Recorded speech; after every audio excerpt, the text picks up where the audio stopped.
Hello, and welcome back to another episode of Get Ready to Birth Like a Badass and Parent Like a Boss. Nailed it. Nailed it. Welcome, folks. We don't know what this podcast is called, but it's never stopped us for any of the other episodes, so let's go. We are here today. Again, some of you may be watching this because we are once again recording face to face. And if you are, it's noisy. You may hear that, but you will probably at points see us turning around and looking angrily towards the noise. There's skips being filled with crap outside. There's soundproof booths being put in next door, but not here, unfortunately. No. There's satellite dishes being fitted to the wall outside. It's been fun. It's been great. We love it. We love to come to work and find out that I love it. Our plans of recording are now hampered by idiots, building works, noisy cunts. Yeah, we love it. We love it. Love it. We're just always moving with the times, and we just roll with the punches, don't we? Like, just gotta go with the flow sometimes. Just take it on, no matter what. No. Oh my god, this jumper is so itchy. It's so fluffy. I'm just gonna take that off. So yeah. God, it's right. Yeah, and it's jumper season. And it is. I've decided it's blanket season, it's hat season. Oh, I am so happy that it's beanie wearing season again. Even when it's been a little bit warmer, I've been like shoving a beanie on because it means I don't have to deal with my hair. Oh, it's glorious. Yeah, I'm just like, I'm wearing my fleece. Do you know what? I'll put the beanie on, I'll put a denim jacket on instead. Oh. So that I don't sweat my tits off, but I can cover my hair. Yeah. Oh, and good. It works beautifully. So we are here today to talk about something that I think most parents will think about. All parents will think about. Yeah. They will get it wrong. Which is a sad fact. Yes. They'll all be focusing on that probably more yeah. than anything else that really they should be focusing on. Yeah, it's very sad. It's the society we live in, isn't it? It is. So let's try, and if we're going to do it, get it right. Because what especially first-time parents do is they get this very wrong. Very, very wrong.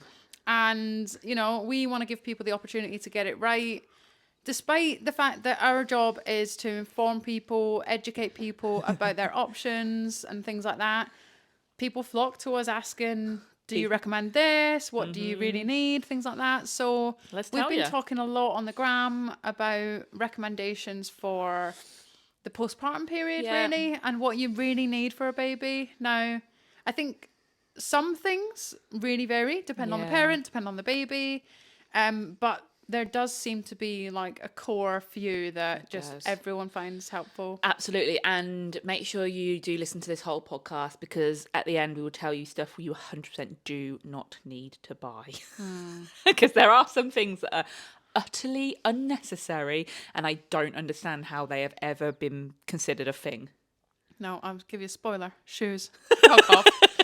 Baby, have you ever tried to put your shoe on a baby? Your shoe. Definitely not do that. I mean, that'd be funny. But like even Siley has like his brother's first shoes, like he's the same size as. Yeah. And sometimes I'll just pop them on just to protect like his socks if it's a little bit damp in the park or whatever. It's a nightmare even getting those on. Yeah. And he's a bit less floppy than a little baby and stuff. The idea of like 3-month-old babies just having a pair of Converse tied onto them, like, get a grip! I've seen so many people like with putting like, what are they called? The Air...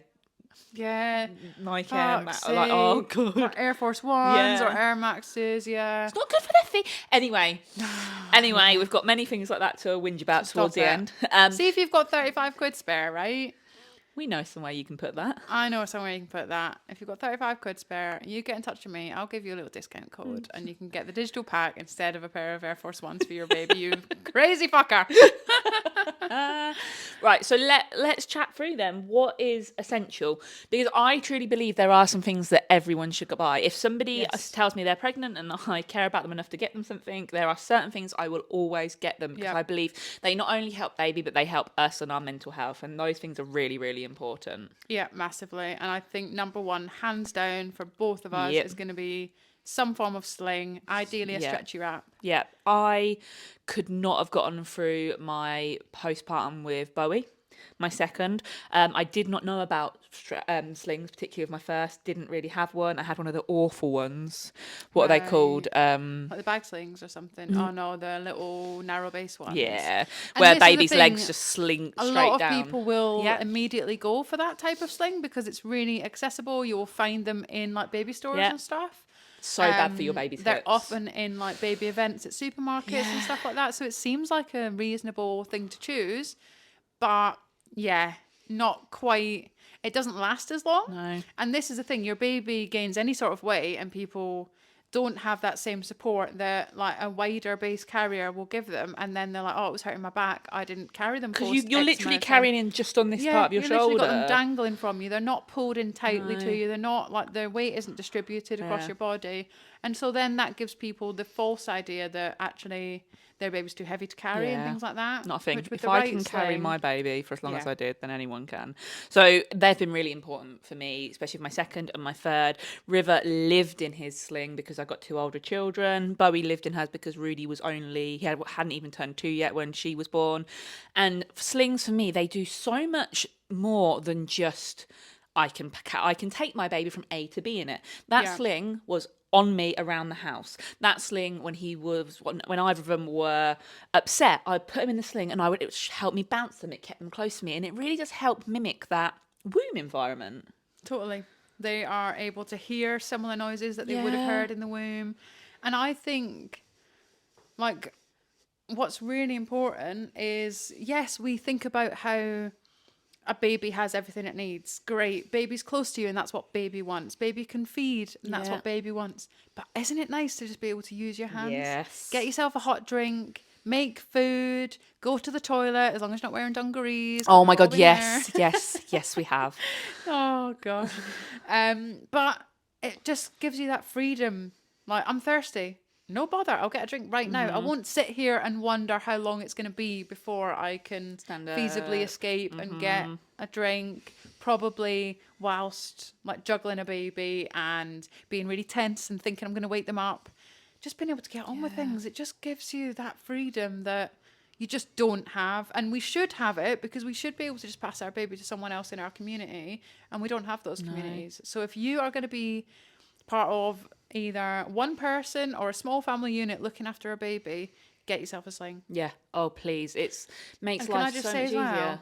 see if you put your baby in the sling and they don't immediately like it, go for a walk outside. Yeah. Go for a walk outside. Don't give up. Don't panic. Do whatever it is that you can do to get out of like feeling panicked, because that's not going to help. If you're feeling stressed, your baby is picking that up off you and thinking there's a reason to be stressed. But don't give up on it, because Yeah. I've never yet met a baby that hasn't come round to the idea if the work has been put in Yeah. to do it. I know loads of people that have just been like, oh, it didn't work for me. I tried it a couple of times. I didn't like it. But all it takes really is Bit of persistence. step outside into Yeah. the garden if you've got one. Step outside and do a walk around the block. The worst thing that will happen is your baby is upset as you walk around a block and you've given it a go. But I promise you, that baby's going to realise that they're safe, they're close to you, they're moving, they're being rocked, and actually they'll realise it's pretty fucking good. Yeah, and contrary to popular belief, your babies can sleep in there. Amount of times I see, oh, but you can't have your baby. Yes, you can. Of course you fucking How can. many? That baby can be on you for hours and hours in that sling. As long as you can see them breathing, you can see their airways. Yeah. You don't want them covered. You want them to be able to see their face, so see that they're breathing. As long as they're not overheating, you've dressed them appropriately. Slings are essential to the postnatal period. And you know what I've realised? We've all done it. You know where you think, hang on, my baby's been really still? And you do that thing where you hold your breath for a second, just so you can feel them breathing on you. And you're like, ah, good. yeah, everything's fine. But I was going to say, I listened to, I don't know if it was a podcast or what, about Gabor Mate saying that other cultures, it sounds horrible for us, but let's imagine we're in a massive community that normally across the world, a baby's feet wouldn't touch the ground until they're 2. Yeah, I heard that Because as well. you would pass them to an auntie and your sister. You've probably got loads of time. I was up loads in the night, so I'm just going to pass you this baby and I'll go for a nap and I'll join you to get on with the tasks and do my bit later on. Yeah. But we don't have that. No, we don't. you know. And, does sound awful to me. So yes, it is fine for you to carry your baby around. Do what you've got to do to be able to enjoy your life. You deserve that. Yeah. Isn't that funny? I know. Isn't it mad that we have It's to say so that? wild that as a society we just would stand there with our arms rocking this crying baby by ourselves, no hot drink, no lunch, nothing, because all that matters is the baby, when actually we're really important as well. So are. anything we can get that will help us to enjoy that period is just by default going to make things better for the baby as well. And there's a right sling out there for everyone. Yes. Sling libraries exist. So search, wherever you are, sling library, I don't know, toaster, somewhere near us. That's the first thing I thought of. Or something like that. You will find that somebody near you runs a sling library, which is essentially where you can go along and try on a load of different slings. And you can then borrow or purchase them, but it means you don't buy one that's not right for you beforehand. Like I've always loved a stretchy wrap, but River was very heavy, so I didn't use a stretchy wrap for as long. And then I went to a much more structured one with carrier, which I'd never liked with the other two, but because of how bulky he was, it worked really well for me. And that's the thing, there is something out there for everyone. And I do think like each baby's different and stuff, because I use the connector, or they'd be called Integra now. I used that one from much earlier on with Silas, like with the strap pulling it in, just simply because of how quick it was to get it on and off. Like just, oh gosh, got to go into school, run, strap him on, do that. Or, oh, the dinner's nearly ready and he's woken up, right, I'll strap him on and crack on with it. So you might find that different things have different uses for you as well. Yeah, but it's definitely, I would say they're a must-have for me, personally. Another thing that we hear quite a lot and that people say, like, really help them in the postnatal periods as well, is wipes, reusable wipes. Reusable wipes are fantastic, especially like those first, like meconium poos that are really tarry. They can be quite stuck on. You will be using a lot of normal wipes or a lot of cotton wool to get those off, when actually just wetting some reusable wipes, you can get good purchase. You are essentially going to get that off in far fewer wipes. Yeah, and it's better for the environment. Yeah. And actually it does save you money in the long run. It does. They're actually really, really cheap considering how much wipes cost and how quickly you go through them. Yeah. They can be used for all sorts. They can be used for runny noses, hands and faces. Like, they can be used for years beyond like your baby using nappies and stuff. We really like Cheeky Wipes. Cheeky Wipes are very good. They also, if you look at Cheeky Wipes website, they do period pants. I love my period pants from there. They do breast pads as well. And they do reusable like pads as well. I've had some of them for about 8 years now, still going strong. They look identical to the day I bought them. I've got some makeup remover ones from there that are fab as well. They really, really are fantastic. If you're buying like Cheeky Wipes kits and stuff, I would really recommend getting either like the cotton or the bamboo because they're absorbent. I hate that feeling of microfiber on my hands anyway, but I just think you don't feel like you're giving them a proper wash, when you can't quite wet a cloth.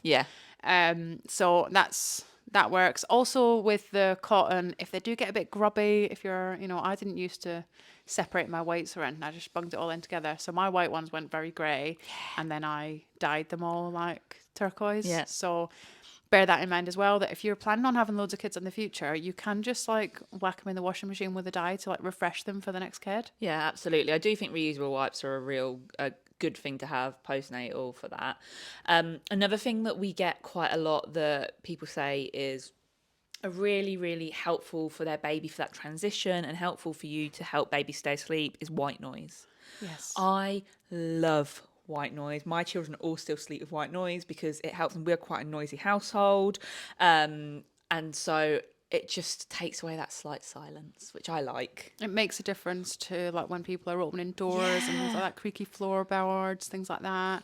I love listening to like rain sounds and stuff. Makes like me that need can to be piss. really that can be really relaxing. Like, I just love the sound of rain anyway, so putting that on for Silas, I feel like I don't mind sleeping with that on all night, whereas like white noise, I feel like that just clouds my brain. Yeah, I love a fan sound. Yeah. So because I like it when the fan's going, so that's what my kids all have. They have like a whoosh fan sound. I really like, and I don't usually like to advertise Tommy Tippy, but I do like their Tommy Tippy. The red, what do they call it? The red light, the dream light or something like that. They say it helps baby sleep better. Now, I'm just going to say, if you're having trouble with your baby sleeping and you're thinking this is going to keep them asleep, it doesn't. It's not a saviour to sleep issues whatsoever, but it does have some things that are more likely to help babies sleep. So the light, it has a little light on it and it's red. Now, red light is much better for babies and children and all of us, to be honest with you. Yeah. I think fire. Yeah, it's basically like fire. We often have blue lights, which are things that knock our I was going to say oxytocin, that's not the word I'm looking for. Melatonin, that's what I was going to say. They knock our melatonin down, whereas the red light doesn't. So it's really helpful in that. And it has the sound on it as well. So, and this is the thing, many people are looking for something that will play white noise and also looking for like a night light that they can use for changes and stuff. So it does do both of those. It is worth saying that you can get free apps to play white noise. I like Sound Sleeper. Yeah, you can also ask any of your like home assistants, you know, Google Home, Alexa, to play white noise for absolutely fuck all. So there's that. Yeah. And if we are looking for a night, I love like a salt lamp as that. We've because got they're them really nice. ones, haven't we? Who are they by? Clever Mama, I think it was called. That was. And that's actually really nice. The and thing that we've got aromatherapy. is, it's like a aromatherapy humidifier thing. Nice. It's got pink salt in the bottom, so it gives that nice kind of warm glow, as well as obviously you could just put plain water in there, which can be quite helpful if you've got like the heating on and stuff and the air's getting dry. Or it can be good for like when your kid's got a cold, but obviously you can all put, the mint, all the other stuff in there as well if you're after that. What else? Muslins is another one where so many people are like, oh my god, muslins, and I could not have had enough muslins. Yeah. Like between, like my kids haven't been massively sicky, probably Silas more than the other two, but just from milk and catching that. Tying it round their neck when they're a bit older because they're annoying. No, like to use as like a makeshift bib to actually cover the whole of their front of their body. Dangling it over something to give like a little bit of shade. Say you're like in the queue somewhere and you like can't move baby. Just various different ways that you can use it. The massive ones can be great for like being a picnic blanket or a light blanket in the summertime. Yeah, I love that for the summertime. So yeah, I think that's great. But I know that every time we do speak about muslins, there'll be like the odd person that's like, I've heard about muslins. I've got loads. I've never used a single one. And I don't understand what these people's lives are like. But I'm sure these people exist because I've heard from them. I just don't know what babies they've got. Maybe it's worth buying a few to begin with. And if you find you're using loads, get more. Pack of 3 is good. And if you find, you can always Amazon it and they'll be there within, a day, let's face it. Sometimes. And if you live in London, they've got same day delivery. I've got same day delivery. Have you? I do not because I live in the sticks. So... yeah, I think muslins are a really good one. Another thing that I always recommend to everyone, and they've actually made something new now, which it sounds like a great idea, is a Next to Me. Yes. Fantastic. Who's the company that's by again? Chico. They've made a Next to Me forever. Yeah. And it goes until the age of 4, which just seems like such a good idea. They are, if you don't know what it is a crib, basically, a little baby bed that attaches to your bed and that you can co-sleep with your baby. And now, warning, when babies are very little and very new, they don't even want to be that far away from you. No. So you're likely to have them slept right next to you. Look up safe co-sleeping. Please do. Co-sleeping is not a bad thing. Co-sleeping can be something that is very beneficial, but your Next to Me might be a little bit of a side table for the first however long until baby is more comfortable being a slight distance away from you. But you know what? Like, I had a Moses basket with my first, and then a Next to Me for my second. I actually had a different branded one for the third. No difference. And but obviously Chico's is the best. Yeah. But even if your kid doesn't spend much time sleeping in it, even if you just can get them to sleep in your bed and then maybe slide them across, you definitely can't do that with a Moses basket. No, you cannot. There's no way of doing that. You've got to pick up and put down. Yeah, and that's obviously going to offer like a bit less disruption if you can just slide them across. Yeah. So there's that. And it is a lot bigger. So even if you were using it like a Moses basket, maybe you've got the side up and it's just next to your bed and you are lifting them in and out, that will last longer than a Moses basket because they are quite a bit bigger. If you're living somewhere like I am, there's not a lot of space. So it does mean that you don't have to worry about your baby outgrowing that little bed and you having to go up to next something. Again, like I know obviously they're doing this up to 4. A space saving cot works well. That's which is obviously what I've got yeah. now that I got from Jade. What was that from? That was from Moki, I think it's Moki, called. something Moki? like that. Yeah. Yeah, and they're Quite lovely. nice. Yeah. They're nice, different colours. So yeah, I highly recommend one of those. I think a lot of people use it. Mine has lasted me all 3 babies. Like I've had it for all of mine. So they do last. Like they aren't a one and done kind of thing. Like they can No. go forever. I've known of, like, I think, like, in my friendship group, there's, like, a couple of next to me's and they just get passed around. Yeah, absolutely. Yeah, so they're fantastic. And really, what we're saying is, we've got things like, you know, a way of carrying and soothing your baby. Yeah. We've got practical things like wiping up mess. Yeah. We've got a place for your baby to sleep.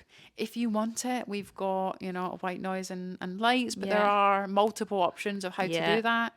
Really, There's not a lot else you so need. far there's not much. is Babies there? need clothes. You need to get your baby clothes. I would say something that's really good for you to have for you, and if you've got older children, is if for you, make yourself a box of stuff to have with you when you Yeah. are stuck under baby, because at points you will be stuck under baby, and it's lovely to be stuck under baby.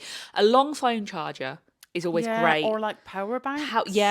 Snacks, easy Yeah, snacks. A water thermal bottle. Yeah. flask. I really like what are they called? Chilies. Get yourself a water bottle with a straw so that you can drink without having to tip your head back and potentially wake baby up. Just a box of stuff. Make sure the remote is near you so you can binge watch whatever it is you're watching at the time. Yeah. And then if you've got Maybe like hand cream. yes, if hand you've cream, are washing your hands a lot. your breast pads if you're breastfeeding, Yeah, all of that sort of gosh. stuff that you need. And then if you've got older children, before your baby comes, make them a box of stuff that they can get out and play with that is mess free, that you can pop on the floor Yeah. in front of you and watch them play with, that you do not have to be involved in. Yeah, so maybe some of these books that have got like the pens that only work on the books Yeah, and they can't sticker write on your books. walls, stickers. I think I got for my daughter like one of those little shoe cutouts and you could practice like Yeah. shoelacing, that sort of thing. Just go into the works or wherever Yes. and just see what they've got, that you won't panic if your older child gets it all out and you're sat under a baby that's feeding. And these things are really helpful. But honestly, you don't need a load. There's so much stuff on the market that you can be totally sucked into thinking, oh, I need to get my baby this and this, my baby needs that. And they don't. They don't. If you are formula feeding, you'll need to get bottles and sanitizers and all of that kind of stuff. But if you are breastfeeding, you really don't need much apart from good help around you. Yes. Education is key with breastfeeding, and support is key with breastfeeding as well, and support with bottle feeding as well if you're struggling with that, because that's not always plain sailing. I think regardless of how you're feeding your baby, it's probably a really good idea to get informed about what's normal, what can you expect, and where should you go should you encounter any issues. Yeah. We think of all these products that we have to buy, but really, if you're planning on breastfeeding, you probably don't need bottles, like Jade said. No. You could quickly get them. Someone could pop out to Boots for you. You could 24-hour do a- Tesco's. Yeah, you could do a delivery somewhere where it will arrive quickly. You don't need to get a breast pump until you get to a point where you think, actually, I'd like to express some milk. And I think, again, we're just so like used to these big old lists of like must-haves for babies, and it's just not necessary. Another thing, Go on then. monitors, baby monitors. Yeah, you don't need that You're yet. going to be in the same room as your baby until they're like 6 months old. Or you At should be, at You least. should be. And that, unfortunately for you, is all their naps as well. Yeah. That's not just long nighttime No. sleeps. No. So don't worry about that. Yeah. You don't worry about these monitors. You should No. be in the eye shot of your baby, Yeah. really, or someone should be. There's so you'll see. loads and loads of things that you really don't need to buy. There's some things that you definitely... There's things that you will need to get at some point, and there's things that you never need to buy, ever. White warmers. White warmers is my biggest one. Yeah. Why are Why? you needing that? So, like, they're not cheap. No. But and also, Why? and what? Yeah. It's a little bit chilly. Yeah. I think they get used to it. Yeah. Or hold it in your hand for a second. Get a couple of wipes out. Hold them in your hand as you're undoing buttons and things like that. By the time you wipe your baby, they're going to be warm. Absolutely fun. I would say another thing that no one ever needs. Now, I get, if you've got the money to get it, then get it. Absolutely. A full travel system. Yeah. They're so they cost more than a car sometimes. Yeah. It's so insane. I used to work at Mamas and Papas when I was a teenager, and the amount of people that would come in, and I will remember seeing them come in, spend over $1,000 on like this full travel system, and no word of a lie, 4 months later they'd be in looking for a simple pushchair, and we've all done it. Yeah. We've been there. And the thing is, I think like there are some times where it might be handy to have a travel system. Like, for example, I don't drive, so being able to clip the car seat onto the pushchair is great because it means that if I am going somewhere, I might be able to get a lift home, for example. Yeah. But that doesn't ever have to cost you 1,200 quid. Second hand, Like, folks. I got the travel system that I've got now, which really I only got because I wanted the pushchair that I had before that I got rid of because that was tried Yeah. and tested, and it happened to come with the additions. It was £260 Yep. with a brand new car seat and refurbished everything else. Yeah. It just doesn't have to cost you £1,000 No. because regardless of whether or not the travel system part is useful to you in the beginning, it's not gonna, like, they talk about like, oh, it'll last until your baby's 3. Who's using a bulky travel system for a 3-year-old? And can I give you a bit of advice as a mother of 3, and Alex is also a mother of 3. When you get your pushchair, make sure it's one that just folds down, not one that you have to take parts of it apart to get into put into a car, because my God, it's infuriating having to do all of these different things just to put a pushchair in a car. Simple and easy, honestly. And secondhand, get things secondhand. We have so much wastage in this world because everybody just wants it new. That actually, if it's been looked after and it has been, refurbished like yours has, secondhand can be fucking awesome. I mean, when it arrived, you could not tell. There wasn't like scratches all over it. There wasn't fucking mud. And in the even wheels if there and would stuff have like been, that. that wouldn't have taken long for you to put the scratches on it. Well, So exactly. I'm sure it's scratched to fuck now. And another thing that I wanted to, and I'm sure Alex wants to be the same, talk about very quickly, regards to things that you can get but maybe be wary of, is bottle prep. Yes. So we have been asked about this several times, like, what do we think of bottle prep machines? And personally, I think they're awful. Now, I don't think they're awful because I think, it's parents being lazy. I think they're awful. I think it's awful that It's out allowed there, to be it's sold. allowed to be sold, Yeah. and there's been no effort made for the brands to reassure parents of their safety. Because they've killed babies. Yep.